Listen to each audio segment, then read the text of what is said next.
Είναι η πέμπτη ομιλία κατά σειράν που επέτρεψε ο Θεός να κάνω στην αγάπη σας εδώ στην πόλη σας.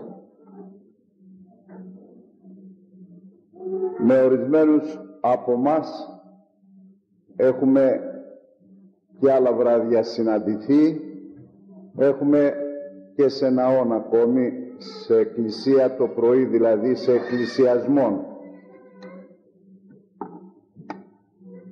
Όπως αντιλαμβάνεστε, είναι δύσκολο να μπορέσει κανείς να συνδυάσει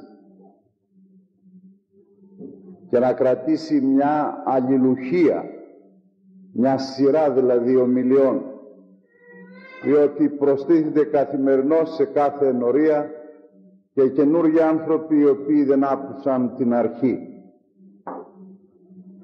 Όμως θα φροντίσω με τη βοήθεια του Θεού να μην είναι ξένα αυτά τα οποία θα υποθούν, ώστε να θέλουν αλληλοεξάρτηση.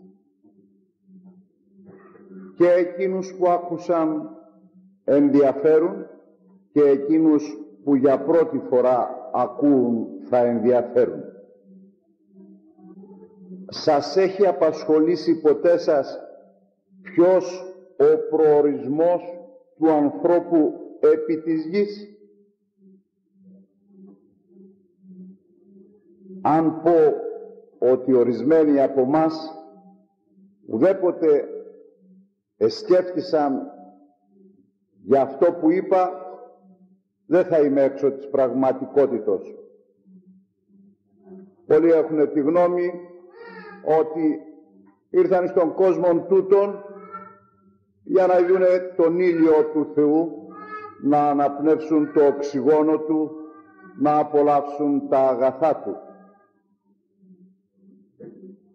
Δεν είναι αυτός ο προορισμός του ανθρώπου επί της γης.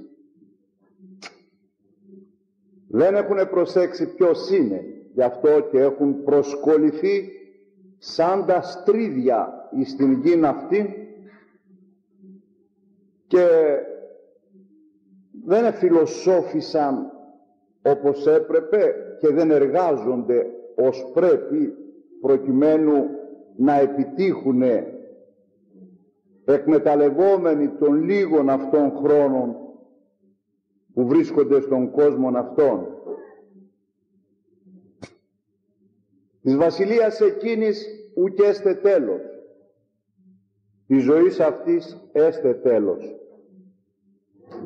Και παρότι η ζωή αυτή είναι μία πηγολαμπής, μία ατμής, πως σηκώνετε εσείς οι γυναίκες στο καπάκι και φεύγει η ατμής, έτσι είναι η ζωή του ανθρώπου στον κόσμο τούτον, έστω και αν είναι όχι 930 χρόνια όσα έζησε ο Αδάμ, όχι 959 όσα έζησε ο Μαθουσάλας ή άλλοι πατριάρχε των ημερών εκείνων με 900 με 800 δισεκατομμύρια χρόνια να είναι η ζωή στον κόσμο τούτον, είναι πηγολαμπής, είναι τίποτα στην αιωνιότητα. Δεν σκέφτεται όμως ποτέ στα σοβαρά ο άνθρωπος. Και εν τούτης, αυτή η ατμής του κόσμου τούτου, η παραμονή του ανθρώπου εδώ, έχει αντίκρισμα στην αιωνιότητα. Μπορεί ο άνθρωπος, κάνοντας καλήν χρήση του κόσμου τούτου, της παραμονής του εδώ, να κατακτήσει τον κόσμο εκείνον. Σκοπός του ανθρώπου δεν είναι εδώ. Ο σκοπός του ανθρώπου είναι εκεί. Και ο προορισμός του στη γη είναι να εργαστεί κατά τέτοια έννοια και να πολιτευτεί κατά τέτοια έννοια, ώστε να κληρονομήσει εκείνη την γη, της οποίας ούκεστε τέλος, την οποία είδε ο Ιωάννης στην Αποκάλυψη μας τον αναφέρει, και είδων ουρανών κενών με αλφαγιώτα και γην και νυν καινούρια με αλφαγιώτα, και θάλασσα ουκ έτσι δεν υπάρχει πλέον.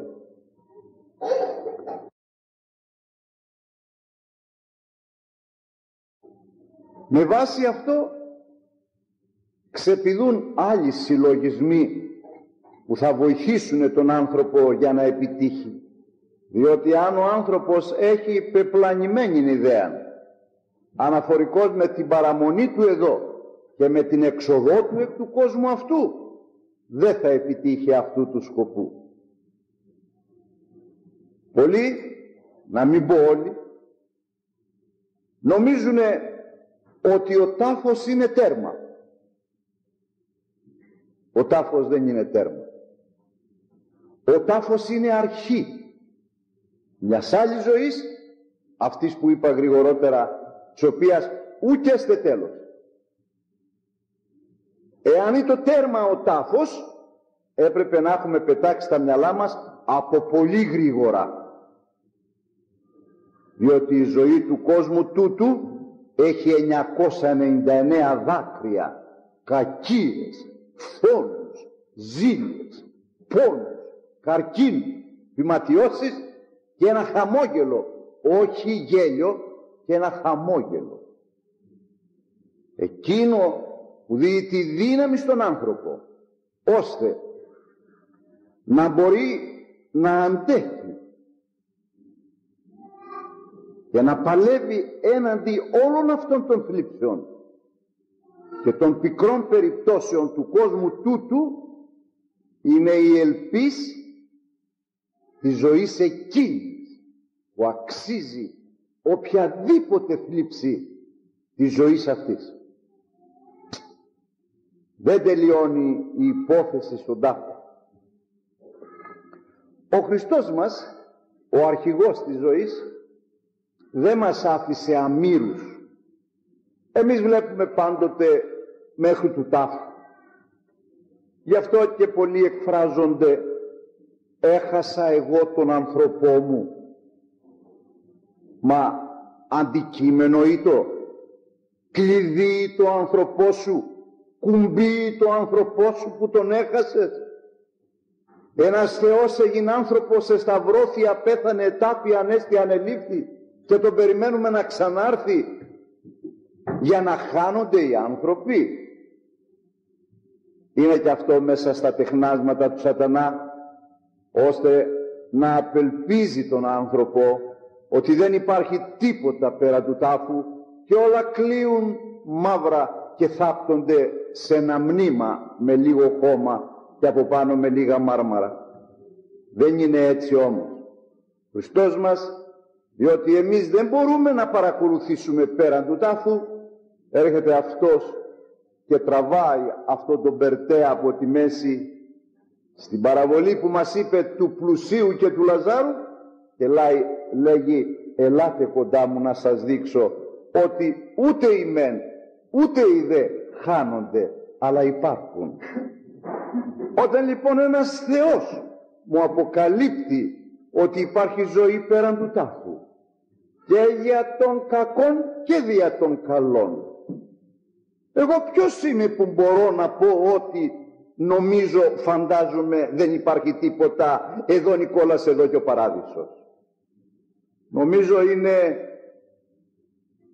πολύ έτσι αυτό κακό και θαρσί ανθρώπου, με θρασίς ο άνθρωπος που αν τολμά να διορθώσει αυτό το Θεό και να πει ότι ο Θεός έκανε λάθος.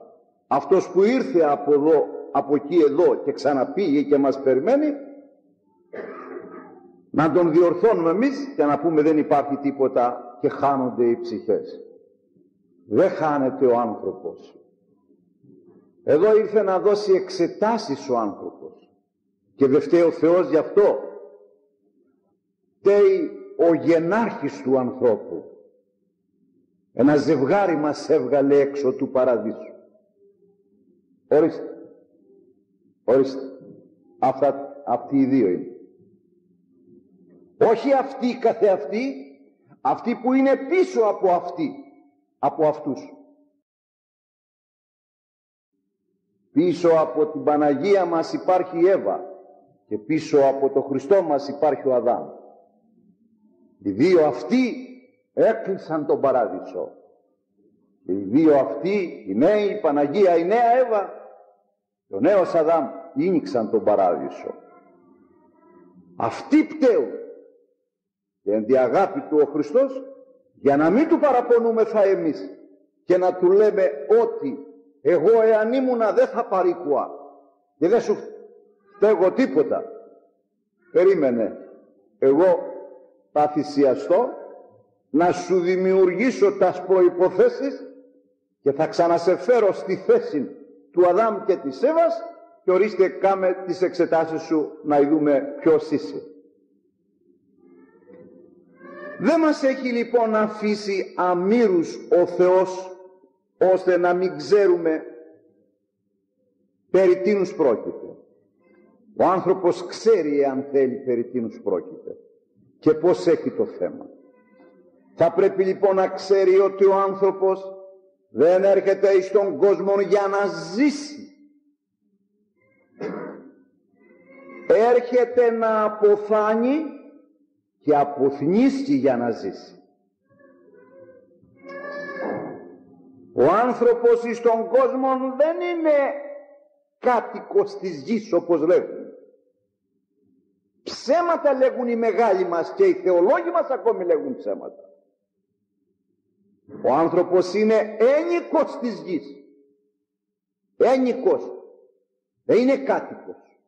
Ένικος της γης. Και κάποια μέρα, κάποια ώρα θα του κοινοποιήσουν έξωση από τον νικάρι. Είχες τίποτα, έφερες τίποτα, εκρατούσες τίποτα, τίποτα. Ήρθες και εισήλθες σε ένα διαμέρισμα φτιαγμένο από το Θεό. Έκαμες χρήση καλήν ή κακήν του διαμερίσματος αυτού και μιαν ημέρα σου γίνεται έξωσης εξ αυτού και έρχεται άλλος.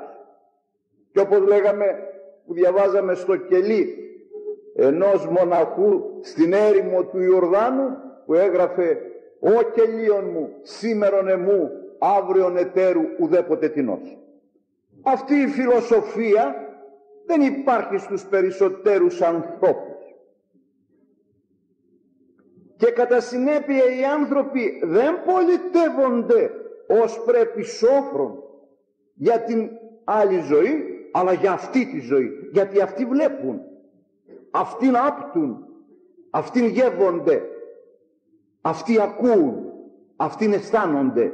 Και έχουν τη γνώμη ότι ό,τι δεν μπορούν να πληροφορηθούν έξω των 5 αισθήσεών των, ότι είναι και ανύπαρκτον. Δεν είναι αλήθεια αυτό. Διότι την ψυχή δεν μπορεί να την οσφρανθεί, να την γευθεί, να την ακούσει, να την πιάσει. Δεν την παραδέχεται ένα μεγάλο μέρος ανθρώπων.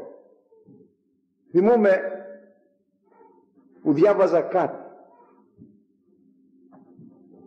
Ένας θεολόγος είχε πάει σε μια κομμόπολη και μιλούσε εκεί στο καφενείο που τους βρήκε. Και τους μιλούσε περί της ψυχής, περί υπάρξεως ψυχής πέραν του τάφου κλπ. Μες στη συντροφιά ήταν και ένας γιατρός του χωριού εκεί. Όταν σκόθηκε ο θεολόγος να φύγει, τον σταμάτησε ο γιατρός και του λέγει «Γιατρός, συναισθήθη μόνος σου. Δεν νομίζεις ότι πολλά είπες των ανθρώπων αυτών περί ψυχής?» Εγώ του λέει «Είμαι γιατρός και χειρούργος γιατρός. Ουδέποτε συνείδησα ψυχή μέσα στον άνθρωπο. Ούτε την είδα, ούτε την άκουσα, ούτε την οσφράνθη, ούτε την εγεύθη. Ουδέποτε». Κοσμάκης τώρα γιατρός μιλάει. Έπεσε ολόκληρος η θεολογία και η προσπάθεια του θεολόγου. Στάθηκε και έκαμε μια σύντομο προσευχή μέσα του και λέει «Χριστέ μου, τι λένε τώρα?» Και ο Χριστός τον εφώτισε και απήντησε «Γιατρέ, η επιστήμη σου τι θεραπεύει? Θεραπεύει τον πόνο. Τον είδες ποτέ τον πόνο? Τον άκουσες? Τον εγεύστης? Τον έπιασες? Λέει όχι. Άρα δεν υπάρχει πόνος, γιατρέ. Σκίστο το δίπλωμα, δεν κάνεις καλή δουλειά. Και επανήλθε η ηθική στους ανθρώπους.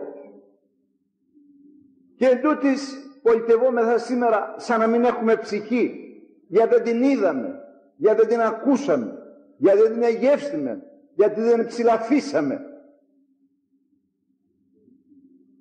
Σε ένα άλλο πάρτι που γινόταν ένα βράδυ, ένας νεαρός που είχε πάρει το πτυχίο της φιλοσοφίας είχε καλέσει πολλούς της ηλικίας του, συμφοιτητάς του, να τον συγχαρούν. Μεταξύ αυτών είχε και μία κοπέλα η οποία ήταν της θεολογίας, σόφρον κοπέλα, το είχε πιάσει καλά το θέμα και είχε καλέσει και αυτή. Όχι βέβαια για να την τιμήσει ή να τον τιμήσει, αλλά για να την ειρωνευτούν την κόρη αυτή όλοι οι άλλοι κύριοι. Και η πρόσκληση που είχε σταλεί στην κόρη αυτή ήταν ότι καλείται, και με μία παρένθεση στην άκρη, άνευ περιττών αποσκευών. Ξέρετε τι είπα να πει περιττή αποσκευή? Χωρίς γονείς, χωρίς μεγαλύτερους.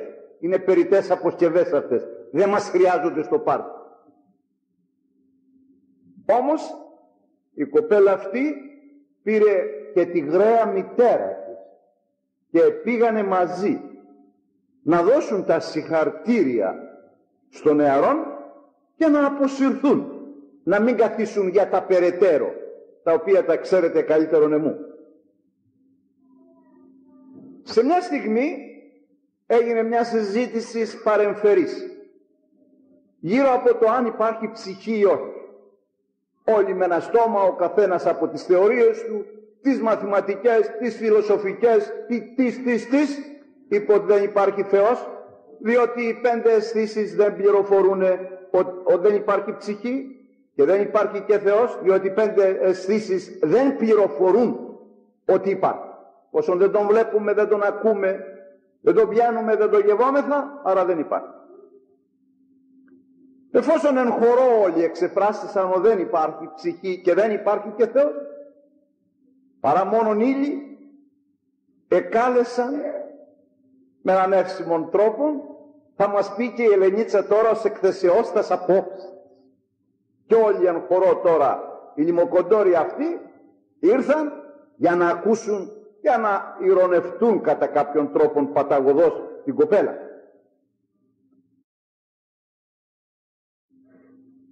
Σηκώθηκε, δέχτη την πρόκληση και σηκώθηκε και πήγε στην Ομίγυρη.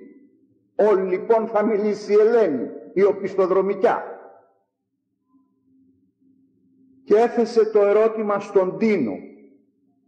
Ντίνος ήταν ο πτυχιούχος της φιλοσοφίας που έκανε τη χαρά και εισέπρατε τα συγχαρτήρια των συναδέλφων. Του λέει: κύριε Ντίνο, απορρίπτετε την ψυχή και το Θεό διότι δεν τον είδατε, δεν τον ακούσατε, δεν τον εγέπητε, δεν τον ψηλάπιστε. Πείτε μου σας παρακαλώ, είδατε ποτέ το νου σας? Πιάσατε ποτέ το νου σας? Οσφράνδετε ποτέ το νου σας? Ψηλαφίσετε ποτέ το νου σας? Όχι, λέει. Άρα δεν έχετε νου, κύριε Ντίνο. Καληνύχτα σας και τα συλληπιτήριά μου. Κόκα. Κόκα. Είναι πολύ αστεία αυτά να συζητούνται, αγαπητοί μου. Και εντούτοις εμείς σαν να μην συμβαίνει τίποτα, σαν να μην υπάρχει τίποτα εδώ μέσα. Και ένας Θεός ήρθε και έγινε άνθρωπος και θυσιάστηκε για το τίποτα ίσως, ή για να δημιουργήσει εορτάς για μας, για να αμαρτάνομαι. Δεν είναι αυτός ο λόγος. Υπάρχει ψυχή αθάνατος και υπάρχει και Θεός, ο οποίος εκατέβη μέχρι της κοιλίας του Άδου για να την συναντήσει αυτήν την ψυχή. και να την ανασύρει από εκεί. Και χαρά στους ανθρώπους που έχουν ταπείνωση και έτσι δίνουν την ευκαιρία στο Θεό να τους πληροφορήσει για αυτό το πράγμα. Θα μου πείτε, γιατί τα ομιλώ έτσι? Εδώ στη χώρα σας αυτή, τόσον εδώ όσον και στο Μόντρεαλ γρηγορότερα, έχω περίπου 22 ημέρες. Έχω κάνει ανάλογες ομιλίες, 25 ομιλίες έχω κάνει μέχρι τώρα. Συνείδησα αυτήν την αδιαφορία αναφορικώς με την ψυχή. Πόσον είδα ενδιαφέρον για χρήματα, για καλοζωία, που δεν το απορρίπτω και αυτό, το να καλυτερεύσεις τη ζωή σου, το να ζήσεις ανετότερα σαν άνθρωπος που λένε ορισμένοι, που αν δεν ζήσεις κατά Χριστόν δεν ζεις σαν άνθρωπος. Μόνον ο Χριστός είναι εκείνος ο οποίος δίδει περιεχόμενον και ζει ο άνθρωπος σαν άνθρωπος. Πολλές φορές παρά τις ανέσεις και τις ευκολίες ζει ο άνθρωπος σαν υπάνθρωπος, δεν ζει σαν άνθρωπος. Και θα βλέπετε πολλά στο περιβάλλον σας και για πολλούς ανθρώπους ίσως να κλαίουν ορισμένοι που είναι και τους γνωρίζουν. Γι' αυτό μιλώ έτσι. Προσέξτε την αθάνατο ψυχή σας, την οποία κάποια μέρα δεν θα μπορέσετε να την κρατήσετε. Θα την πάνε κάπου μπροστά σε ένα δικαστήριο που θα κριθεί κατά αναλογία. Ο τάφος λοιπόν, όπως σας λέγω, δεν είναι τέρμα, είναι αρχή. Ακόμη ο τάφος είναι ένα, πώς να πω, ένα τίμιο ταμείο, τίμιο και ακίνδυνο ταμείο. Αν βάλεις χρήματα στο ταμείο σου, όσο να το εξασφαλίσεις με τις κλειδαριές σου, υπάρχει εκδοχή να το διαρρήξουν και να κλαπούν. Και αντί να βρεις μέσα χρυσόν άργυρο μαργαριτάρια, να βρεις φημερίδες, να τα έχουν πάρει αυτά και να έχουν βάλει κάτι τι άλλο. Ο τάφος, ό,τι του δώσεις, αυτό θα φυλάξει. Κάποια μέρα θα ανοίξουν οι τάφοι, είτε το θέλουμε είτε όχι. Δεν πρόκειται να ρωτηθεί κανένας. Οι τάφοι θα ανοίξουν. Εν κελέσματι και φωνή αρχαγγέλου και εν σάλπικη Θεού. Θα ανοίξουν οι τάφοι και θα αποδώσουν οι τάφοι ό,τι τους εδόθη, ό,τι τους ενεπιστεύτει να φυλάξουν. Τους ενεπιστεύτει περιστερά, περιστερά θα αποδώσουν. Τους ενεπιστεύτει κόρακα θα αποδώσουν. Τους ενεπιστεύτει μετάνοια, πίστη στον Ιησούν, εξομολόγησης, θεία κοινωνία, περιστεράν θα αποδώσουν. Τους ενεπιστεύτει απιστία, αδιαφορία, αμαρτία, πάσης φύσεως ασέλγεια κλπ. Κόρακα θα αποδώσουν.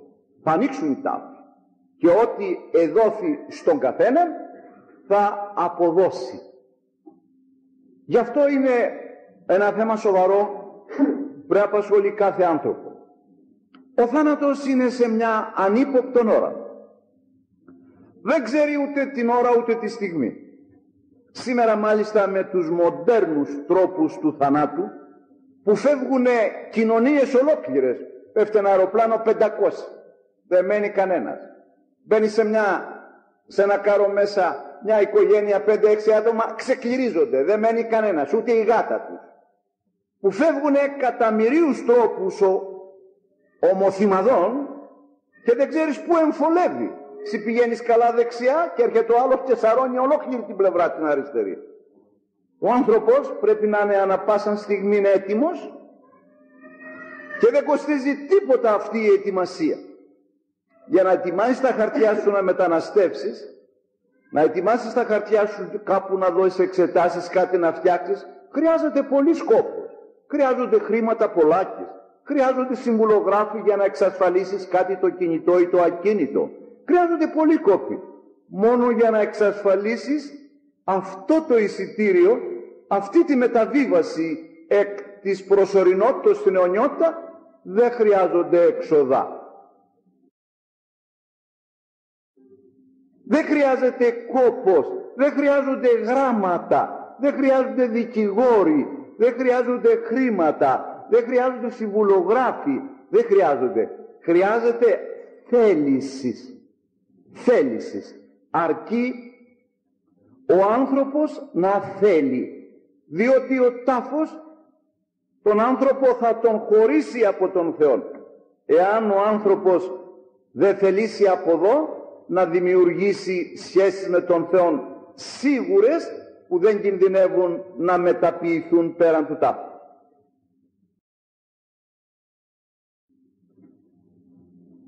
Είτε το θέλουν είτε οι άνθρωποι είτε όχι, θα χωριστούν σε δύο κατηγορίες μεγάλες. Και μετά τον θάνατο και μετά την Ανάσταση. Υπάρχουν άνθρωποι, ένα μεγάλο ποσοστό, αν πω 80-90%, που πιστεύουν ότι δεν θα αναστηθούν. Έτσι τους συμφέρει. Δεν είναι ότι δεν θέλουν να αναστηθούν. Θέλουν να αναστηθούν. Αλλά δεν τους συμφέρει να αναστηθούν, γιατί θα δικαστούν. Τον έλεγχο το φοβάται ο άνθρωπος, ο οποίος έχει λερωμένα τα καταστάτηχά του. Έχει τους λογαριασμούς του, όχι εντάξει. Μιλούσε, λέγεται, κάποτε ένας Ιεραπόστολος σε ανθρωποφάγους και μίλησε σε μια στιγμή για την Ανάσταση και πετάχτηκε ένας ανθρωποφάγος σαν να έγινε ηλεκτρική εκτένωση. Αδύνατον, λέει, στη γλώσσα του. Δεν πρόκειται να γίνει Ανάσταση. Μπροστά σου. Γιατί? Πόσο θα γίνει? Δεν θα γίνει. Μα γιατί? Έχεις πληροφορία? Δεν θα γίνει. Και έγινε πολύ σκόπος για να πει το γιατί δεν θα γίνει. Και γιατί? Ξέρετε τι είπε στο τέλος? Δεν θα γίνει Ανάσταση. Και σηκωθούν αυτούς που έχω φάει εγώ, αλλήμωνο μου, λέει. Γι' αυτό ακριβώς δεν την ήθελε την Ανάσταση. Διότι σκέφτηκε εκείνους που είχαν φάει, που είχε φάει, θα ήσαντε κατηγορίες μάρτυρες εναντίον του. Και δεν τις ήθελε. Έτσι είναι οι άνθρωποι. Πολλοί απορρίπτουν τη ζωή πέραν του τάφου. Πολλοί απορρίπτουν την Ανάσταση και γενικά την ύπαρξη του Θεού, διότι διατηρούνται εις την αμαρτία και ζουνε ζωή αμαρτωλών. Γι' αυτό ακριβώς δεν τα θέλουν αυτά τα πράγματα. Οι άλλοι όμως οι οποίοι αγωνίζονται, οι άνθρωποι, έστω και αν είναι αμαρτωλοί, έστω και αν πέφτουν, που κάνουν κάποια προσπάθεια, αυτοί πιστεύουν στην Ανάσταση. Πιστεύουν ότι είναι αμαρτωλοί και αγωνίζονται να σμικρύνουν την αμαρτωλότητά τους κάθε μέρα, ώστε αν τους βρει κάποτε ο θάνατος, να τους βρει αγωνιζομένους και ο λιγότερον αμαρτωλούς. Αυτή είναι η διαφορά. Είτε λοιπόν το θέλουμε είτε όχι, θα πεθάνουμε. Είτε το θέλουμε είτε όχι, θα χωριστούμε, και είτε το θέλουμε είτε όχι, κατά την κρίση πάλι θα παρουσιαστούμε σε δύο μεγάλες κατηγορίες. Ο Χριστός μας και σε αυτή την περίπτωση δεν μας άφησε αμήρου. Μας έχει μιλήσει και λέει, όταν θα αναστηθούν οι άνθρωποι, θα αναστηθούν ή σαν πρόβατα ή σαν ερήφια. Δεν θα μας τοποθετήσει αυτός. Θα τοποθετηθούμε μόνοι μας κατά αναλογία από την ημέρα που θα πεθάνουμε. Και θα πει στους μεν δεύτε, στους δε πορεύεστε. Πάλι κατά αναλογία. Ο άνθρωπος μόνος του, εάν θελήσει να ετοιμαστεί, θα είναι μεταξύ αυτών που θα πει ελάτε. Διαφορετικά θα είναι μεταξύ εκείνων που θα πει πορεύεστε. Πού να έρθουμε και πού να πάμε, και ποιοι θα έρθουνε και ποιοι θα πάνε. Ποιος απασχολήθηκε ποτέ? Το σοβαρότερο θέμα. Αν ο άνθρωπος αποτύχει στον κόσμο τούτον, χάσει τον ιδρώτα του, να βαγίσει για τα πάντα, δεν είναι τίποτα. Εάν όμως χάσει αυτό, έχασε το πάνω.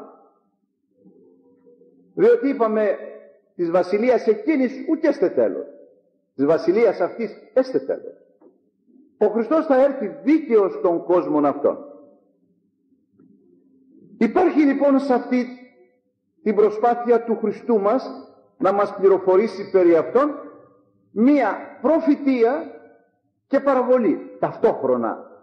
Διότι το Ευαγγέλιο που διαβάζουμε της κρίσεως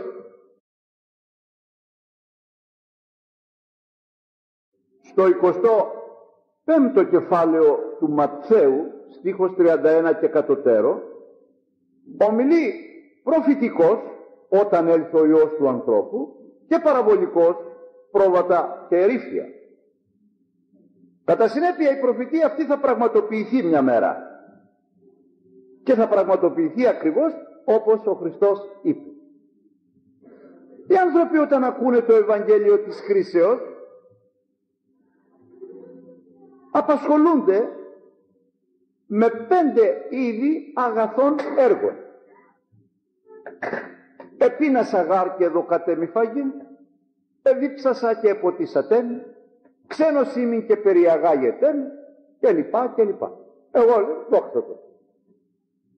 Και κάτι δίδω, και κάποιον επισκέπτομαι στο νοσοκομείο, και ένα ζευγάρι παπούτσα που δεν μου πηγαίνουν ή δεν είναι της μόδας το δίδω, γιατί να μην πάω στον παράδεισο. Αυτά δεν ζητάει ο Χριστός. Και είναι λυπηρό ότι την ημέραν εκείνη και οι θεολόγοι μας ομιλούν περί αγαθών έργων. Φόσον η υπόθεση δεν ξεκινάει από εκεί.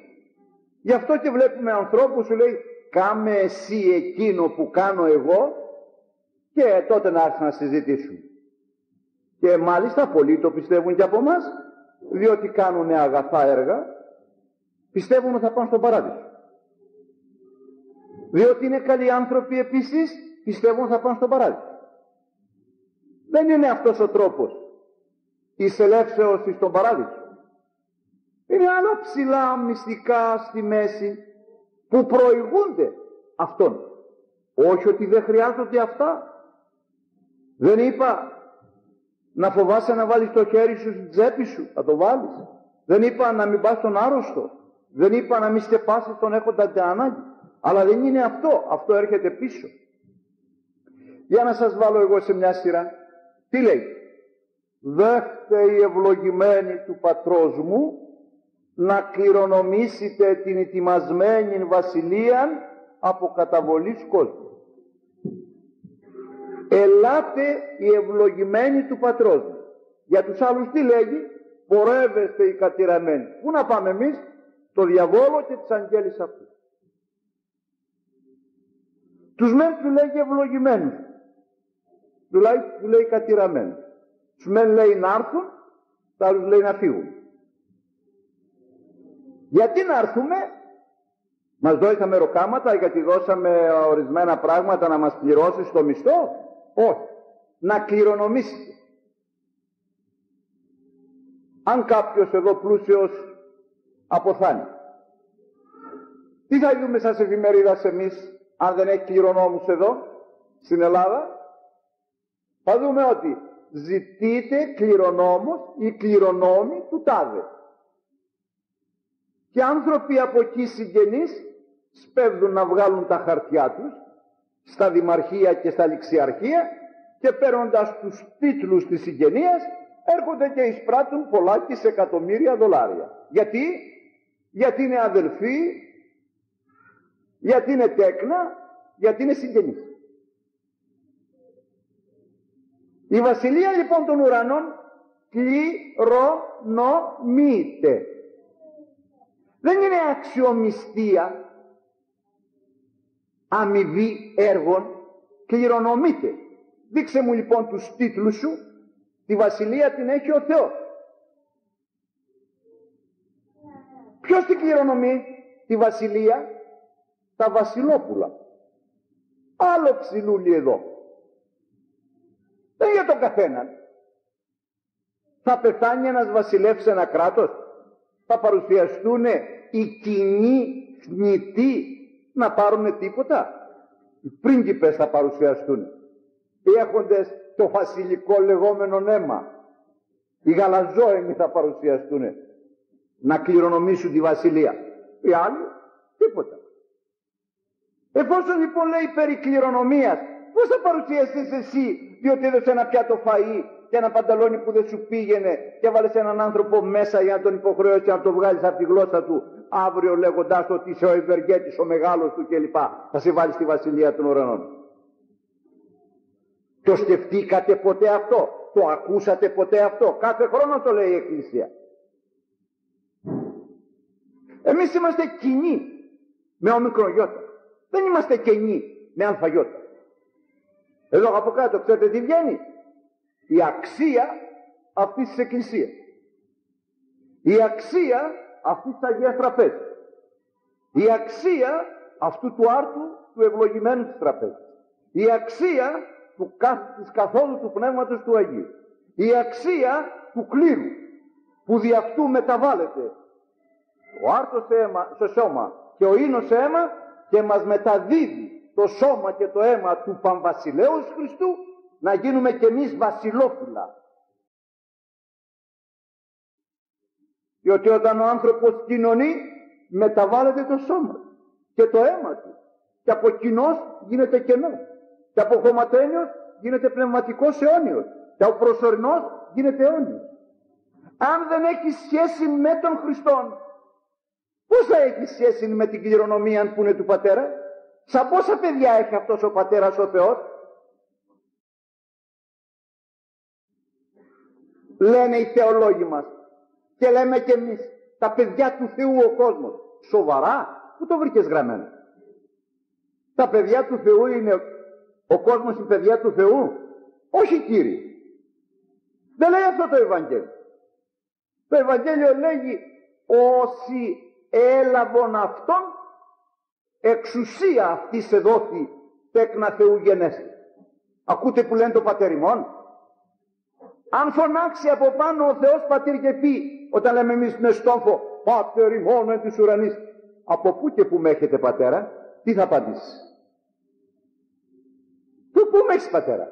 Για να έχω πατέρα το Θεό πρέπει να έχω αδελφό το Χριστό. Αν δεν έχω αδελφό το Χριστό, δεν έχω κατ' επέκταση πατέρα το Θεό. Θεός ένα παιδί έχει, το Χριστό. Εμείς γινόμαστε αδελφοί του Χριστού κατά χάριν και κατ' επέκταση παιδιά του Θεού κατά χάριν. Όσοι λοιπόν δεν είναι βαφτισμένοι εν Χριστώ, πώς είναι αδελφοί του Χριστού? Όσοι δεν γίνουν το Χριστό, πώς είναι ένα με το Χριστό? Όταν λέει επιήσατε ενή τούτων των αδελφών μου των ελαχίστων, είναι αδελφοί του Χριστού οι Εβραίοι? Είναι τα μεμετάκια? Είναι οι καθολικοί? Είναι ξέρω εγώ οι Ζωροάστροι κλπ? Είναι αδελφοί του Χριστού αυτοί? Δεν είναι αδελφοί του Χριστού, όπως τον Χριστό τον δέχονται. Πώς είναι αδελφοί του Χριστού? Δεν λέει για τους 5 αυτούς, εφόσον επιήσατε νη τούτων των αδελφών μου των ελαχίστων. Αδελφοί του Χριστού είναι οι βαπτισμένοι στο όνομά του, οι κοινωνώντες στο σώμα του και το αίμα του. Ο τρώγων μου τη σάρκα και πίνων μου το αίμα, εν μη μένει καγώ εν αυτό, και εγώ αναστήσω αυτόν εν τη εσχάτη ημέρα. Συγγένεια. Εδώ από πάνω από την ωραία φύλλη συνήθως, όταν αυτή γίνει επισήμως κλπ, θα πρέπει να υπάρξει μία άμπελος. Μία άμπελος. Μες στη μέση μυστικός δείπνος, ένθεν και εκεί θε άμπελος, με στα φύλλα και με φύλλα. Η άμπελος απομυζά από το κλίμα. Εγώ είμαι η άμπελος, εσύ στα κλίματα. Άμα οι βέργες δεν μένουν διαμπέλο να απορρουφούν, να απομυζούν, τι θα γίνει? Οι άνθρωποι που δεν έχουν σχέση με το Άγιο Ποτήριο, πώς μπορεί να είναι παιδιά του Θεού? Και πώς εφόσον δεν είναι συγγενείς αδελφοί του Χριστού και κατ' επέκταση παιδιά του Θεού θα κληρονομήσουν, έστω κι αν δώσαν 10 ζευγάρια παπούτσα, έστω κι αν δώσανε ό,τι αγαθό θέλουν στους συνανθρώπους, εφόσον πρόκειται περί κληρονομίας και δεν έχουν τίτλους συγγενείας? Είναι γραμμένα αυτά. Και εντούτοις περνούν απαρατήρητα. Και κοιμόμαστε σίγουροι εμείς ότι εμείς κάνουμε καλά έργα. Ενδιαφερόμεθα για τον συνανθρωπό μας. Καλό και Άγιο. Ποιος το λέει αυτό το πράγμα? Αλλά θα πρέπει πρώτα, άνθρωπε, να παρουσιάσεις τους τίτλους συγγενείας. Να είσαι αδελφός κατά χάριν του Χριστού και κατ' επέκταση παιδί του Θεού. Τότε δεν θα πεις εγώ τα έχω με τον Χριστό, είμαι βαπτισμένος και μετάξω. Όχι. Θα έχεις και καρπούς ανάλογους. θα αγαπάς, θα φιλοξενείς, θα πηγαίνεις στον άρρωστο κλπ. Από αυτούς ζητάει. Όχι από τον καθένα που νομίζουν οι άνθρωποι, διότι έχουν χρήματα ή έχουν αγάπη κοσμική ή σαρκική ή συμφεροντολογική προς τους συνανθρώπους, ότι μπορούν να γίνουν και κληρονόμοι της Βασιλείας των Ουρανών.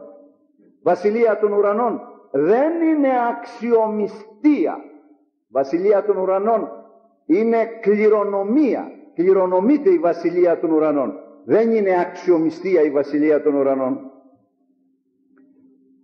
Πρόκειται λοιπόν περί χριστιανών και όχι περί καλών ανθρώπων. Όλοι οι καλοί άνθρωποι είναι στην κόλαση. Όλοι οι καλοί άνθρωποι. Θα μου πει οι κακοί που είναι, και αυτοί στην κόλαση. Τότε ποιοι δεν είναι στην κόλαση? Οι χριστιανοί. Όχι στα χαρτιά, στην πράξη. Στην πράξη. Στέκουμε εδώ δίπλα. Πώς λέγεται αυτή η πύλη εδώ? Λέγεται ωραία πύλη. Λέγεται ωραία πύλη. Γιατί είναι όμορφη? Γιατί λέγεται ωραία πύλη? Λόγω της εργασίας η οποία λαμβάνει χώρα εδώ. Τι λαμβάνει χώρα εδώ? Από εδώ εισέρχονται οι άνθρωποι για τη Βασιλεία των Ουρανών.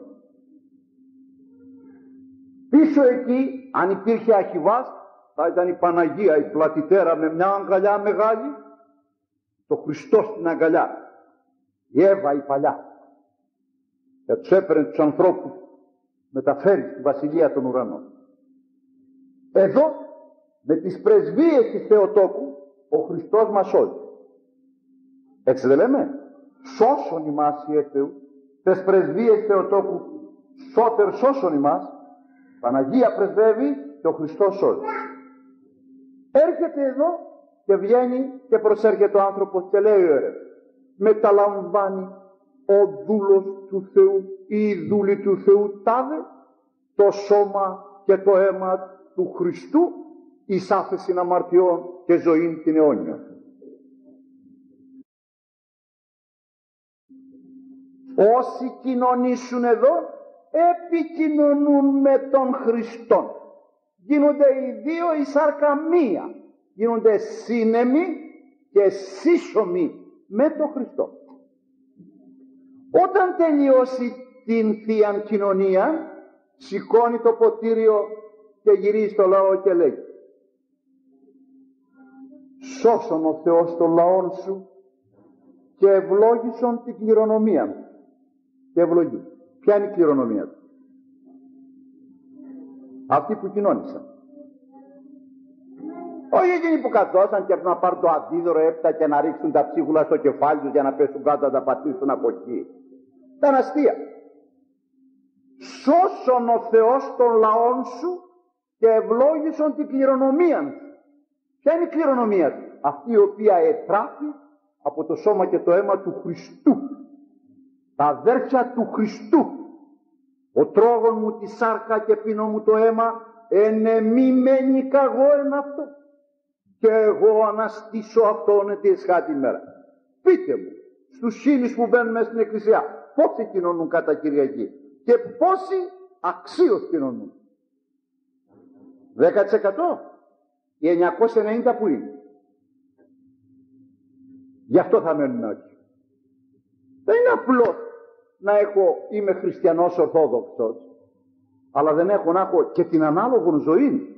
Γι' αυτό λέγεται ωραία πύλη. Όσοι άνθρωποι συναντηθούν εδώ με τον Χριστό, ο Χριστός θα τους εισαγάγει για τη Βασιλεία των Ουρανών. Εδώ είναι η είσοδος, η πύλη που ξαναγυρίζει ο άνθρωπος πίσω. Τι είναι αυτό το τέμπλεο, ξέρετε? Η αμαρτία του Αδάμ και της Εύας που έβαλε και μας έκλεισε έξω εμάς.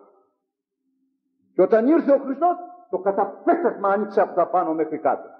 Και εμείς ξανατοκλείσαμε, διότι δεν προσερχόμεθα να επικοινωνήσουμε. Και λέει μια σειρά ψέματα ο ιερεύς. Είδαμε το φως του αληθινών, ελάβουμε πνεύμα επουράνιο ψέματα. Διότι κάνα μωρό παρουσιάζεται. Όλος ο άλλος κόσμος, ούτε είδε φως, ούτε έλαβε, ούτε ορθοί μεταλαβώντες, γιατί κανένας δεν εκκοινώνει.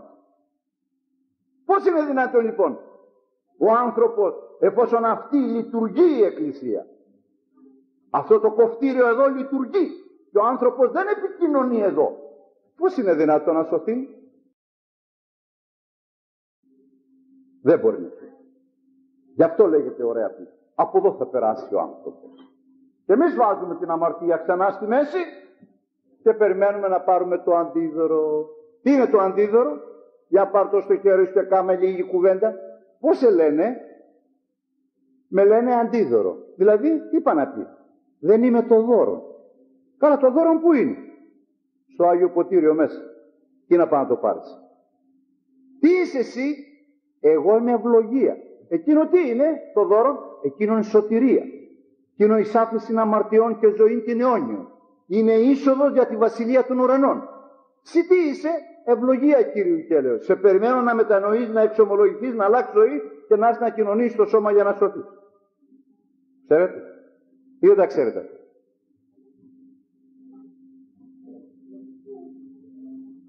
Το αντίδωρο είναι η κοιλία της Θεοτόκου. Ευλογία από τη Θεοτόκο παίρνει. Το δώρο είναι εκείνο που γέννησε η Θεοτόκος και μετουσιώθη μέσα εις άφεση αμαρτιών, ο Χριστός. Έπειτα δει μια μικρή ευλογία να μην κόψει τελείως την επαφή από την Εκκλησία. Όχι όμως ότι υπάρχει σωτηρία. Έστω και αν φας ένα καφά. Δεν σώζει. Χριστός σώζει. Θεοτόκος πρεσβεύει. Τις πρεσβείες Θεοτόκου σώτερ σώστον ημάς. Αυτά είναι απαραίτητα για κάθε άνθρωπο. Διότι είτε το θέλουμε είτε όχι, θα φύγουμε από τον κόσμο αυτό. Δεν είναι δυνατόν να περάσουμε κατά κάποιον άλλον τρόπο. Από εκεί λοιπόν θα καταλάβει ο άνθρωπος την αξία της Εκκλησίας, την αξία των μυστηρίων και την ανάγκη και την αξία και την ανάγκη του κλήρου. Διότι εγώ λαϊκός ή εσείς δεν μπορείτε να μετουσιώσετε τον άτομο σε σώμα και τον ίον σε αίμα. Διαβάστε τον 500 φορές. Δεν κάνετε τίποτα. Χρειάζεται ο αμαρτωλός αυτός παπάς, γιατί εμείς δεν αφήσαμε κανέναν, όλους τους αμαρτωλούς τους έχουμε, πλην τον εαυτού μας. Χρειάζεται λοιπόν αυτός και δι' αυτού γίνεται αυτό το έλεος σήμερα στον άνθρωπο ακόμα. Χωρίς να μπορεί ο άνθρωπος να εννοήσει τι τρόπο αυτός ο Χριστός σώζει τον άνθρωπο. Δεν σώζεται λοιπόν ο άνθρωπος δια έργων, αλλά δια ζωής. Και η ζωή υπάρχει στο Χριστό. Γι' αυτό λέγεται ποτήριον της ζωής. Γι' αυτό ο τάφος του λέγεται ζωηφόρ. Γι' αυτό ο σταυρός του λέγεται ζωηφόρ. Γι' αυτό η πλευρά του λέγεται ζωηφόρ. Διότι έβγαλε και ντυθήσα αίμα και είδωρ, βάπτισμα και θεία κοινωνία. Έξω αυτών σωτηρία δεν υπάρχει για τον χριστιανό. Ας κάνει ό,τι θέλει, ας φτιάξει ό,τι θέλει. Έναν ορισμό σας δίδω, εσείς που κάνετε τα έργα και κοιμόσαστε ξένιαστοι, ότι θα σωθείτε. Ότι ο Χριστός δεν είναι εργοδότη, είναι ζωοδότη. Το πω άλλη μια φορά. Ο Χριστός δεν είναι εργοδότη να πληρώσει τα μεροκάματα που κάμανε οι άνθρωποι καλά έργα, αλλά είναι ζωοδότη. Θα πει κανείς, τα καλά έργα πού θα πάνε? Τα καλά έργα δεν δημιουργούν είσοδον στον παράδεισο, αλλά θέσιν στον παράδεισο. Άλλο θέση στον παράδεισο και άλλο είσοδο στον παράδεισο. Δεν έχει τύχει καμιά φορά να έχετε διαμέρισμα, το έχετε με υδρότα πληρώσει πολυτελέστατο αλλά γιατί δεν έχετε το κλειδί μαζί σας να κάθεστε απ' έξω και να σας τρώει το ξεροβόρι. Αυτό είναι. Τα καλά έργα του ανθρώπου του δημιουργούν θέση στον παράδεισο, ουχή είσοδον.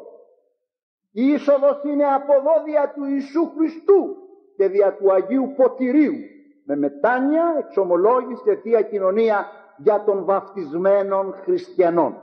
Για των μη βαφτισμένων, βάπτισμα, Θεία Κοινωνία.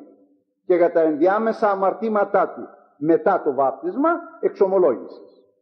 Διότι αν ένας άνθρωπος βαπτιστεί μεγάλος, το βάπτισμα του καθαρίζει όλα τα αμαρτήματα. Δεν χρειάζεται εξομολόγηση. Εξομολόγηση είναι για τα αμαρτήματα μετά το βάπτισμα. Διότι δεν γίνεται άλλο βάπτισμα. Και όπως λέγει ο Άγιος Γρηγόριος Νήσης, και δάκρυον στάξαν ισοδυναμεί το λουτρό. Τα έργα λοιπόν του ανθρώπου είναι οι αποσκευές του. Και το σώμα και το αίμα του Χριστού είναι το εισιτήριό του. Το να πάρεις αποσκευές και να πας να ταξιδέψεις, θα σου πούνε το εισιτήριό σας παρακαλώ. Έχω αποσκευές. Ναι, το εισιτήριό σας για να πάρει και τις αποσκευές.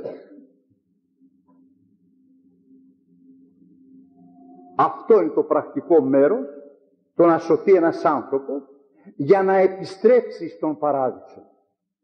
Από εκεί που έφυγαν οι προπάτορες του. Και καθημερινώς το ζητάει. Καθημερινώς το ζητάει ο άνθρωπος.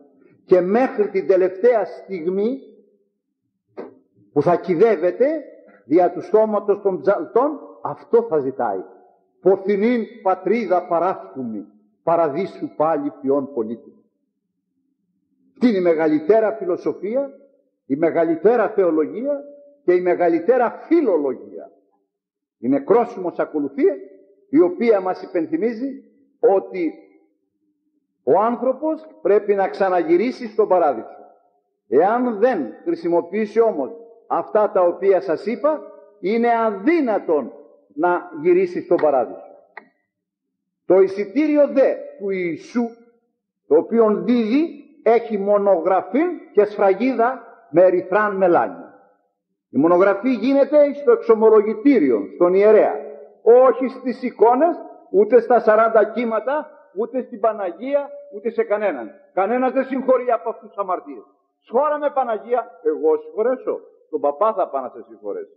Δεν συγχωρεί η Παναγία αμαρτίες. Σχώρησέ με, Χριστέ μου, τον παπά μου θα πάω να σε συγχωρέσει. Εγώ δεν συγχωρώ αμαρτίες. Χριστός δεν συγχωρεί, είναι Θεός, αλλά δια του κλήρου συγχωρεί. Σε αυτόν έχει δώσει εντολή. Σε κανέναν άλλον δεν συγχωρεί. Θα πρέπει να έχει λοιπόν την μονογραφή και την σφραγίδα διερυθράς μελάνης του Ιησού, βαλμένη εδώ, ώστε να μπορεί να ταξιδεύσει ο άνθρωπος. Τέτοια δε εισιτήρια μόνον η Ορθόδοξος Εκκλησία εκδίδει, ουδεμία άλλη εκκλησία. Γιατί θα μου πείτε? Διότι ουδεμία λεγόμενη εκκλησία έχει θυσία. Καμία εκκλησία δεν έχει θυσία. Οι μεν προτεστάντε εις ανάμνηση. Οι δε καθολικοί από το φούρνο όστιες. Ούτε θυσία έχουν. Πέθανες καθολικός, ούτε μνημόσυνο, ούτε πρόσφορο, ούτε τίποτα. Πας σαν το σκυλί στα μπέλικα το διλεγόμενο.